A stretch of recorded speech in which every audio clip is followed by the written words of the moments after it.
Kia ora, and welcome to Monday's Economy Watch, where we follow the economic events and trends that affect New Zealand. I'm David Chaston, and this is the international edition from interest.co.nz.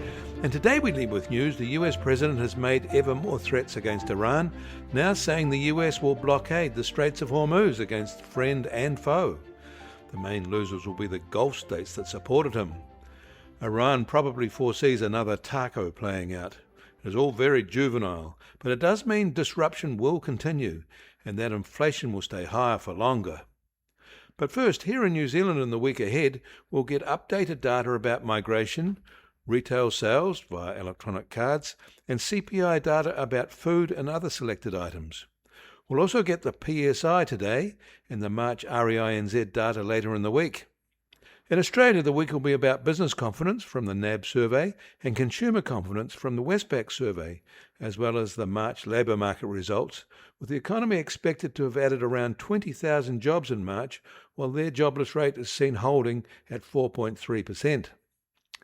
The developments in the Middle East will remain the driver of global financial market movements, with current agreements proving fragile and energy exports from the region not yet restarted. The impacts on producer prices in the US are expected to show up in their PPI data this week.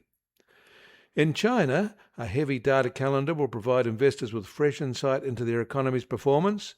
GDP growth for the first quarter is expected to accelerate to 5% from 4.5% in the fourth quarter of 2025. The country's trade surplus is also projected to widen slightly to $112 billion in March, up from $102 billion a year earlier. Meanwhile, industrial production and retail sales are likely to have slowed in March. New yuan loans are expected to rise to 3.4 trillion yuan.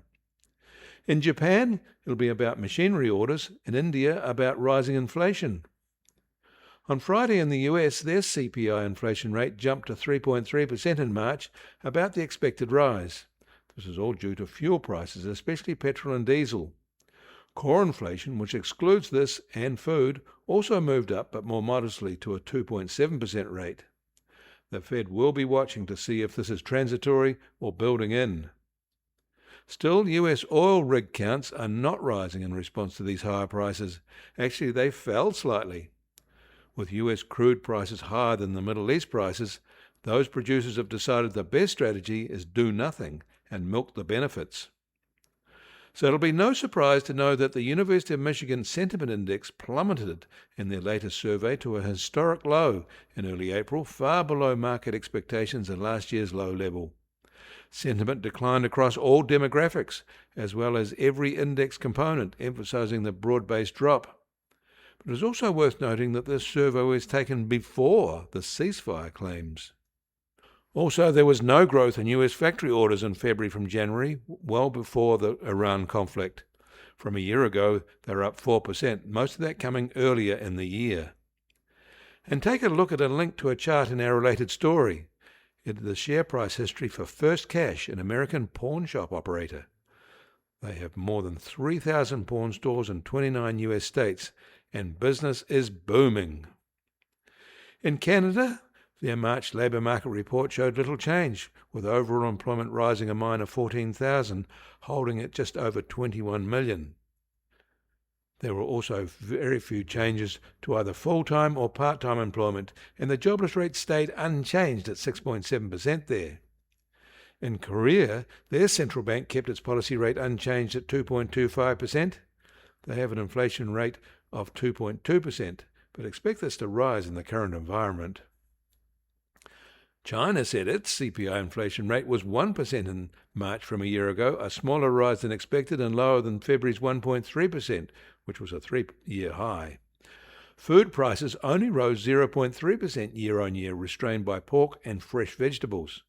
Beef prices, though, were up 7.8% from a year ago, lamb prices up 6.8%. Dairy product prices fell 0.7%, however, on the same basis. And China also released its producer price data over the weekend, which shows them suddenly out of deflation, with PPI up 0.5% from a year ago in March, the first time since September 2022, and prior to the pandemic distortion, the first time since early 2019 they've been out of deflation. There was a sharp drop in vehicle sales in China in March, down 8.8% after Beijing cut subsidies. That has turned their car makers into chasing export orders, and their appetite is desperate, and the threat to most of the world's other car makers. In Taiwan, their export machine delivered another spectacular result in March after the easing in February. Their exports were up to yet another record high of $80 billion, a gain of 62% from the same month a year ago. Imports are up 59% on that same basis. And German inflation was confirmed at 2.7% in March, the same as their preliminary estimate, and back to levels last seen in January 2024.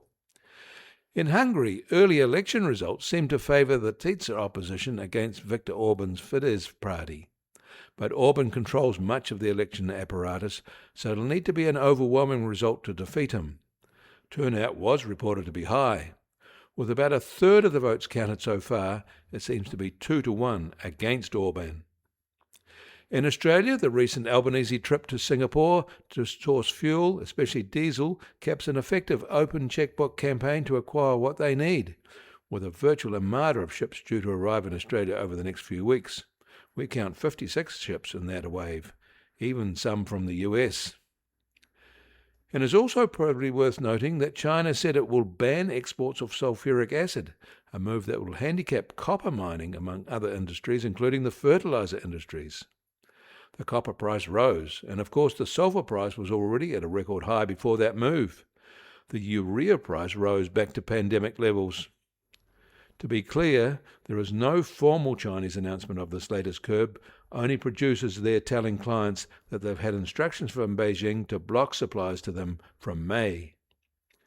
And the IMF said the war on Iran will mean slower growth this year because of the destruction of energy infrastructure and supply chain disruptions.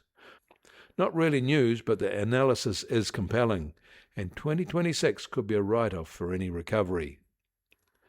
The US Treasury 10-year yield is now just on 4.32%, up 1 basis point from this time Saturday, but down 3 basis points from this time last week. And the price of gold will start today down $21 at $4,747 an ounce, but up $71 for the week. Silver is down $1 at $75.50 an ounce. And American oil prices are holding at just on $96.50 a barrel, while the international Brent price is still just over $95 a barrel. A week ago, these prices were $110.50 and $109 a barrel, respectively. And the Kiwi dollar is down 10 basis points from Saturday at 58.4 US cents. But that is 150 basis points appreciation, or 2.8% up, from this time last week. Against the Aussie, we're down 10 basis points to 82.7 Australian cents. Against the euro, we're little changed to 49.8 euro cents. That all means our trade-weighted index starts today down 10 basis points from Saturday at just on 61.9, or up 110 basis points, or 2%, for the week. And the Bitcoin price starts today at $71,192 and down 2.4% from Saturday.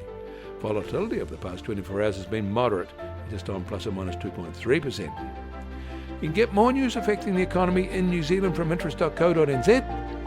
Kia ora. I'm David Chaston. We'll do this again tomorrow.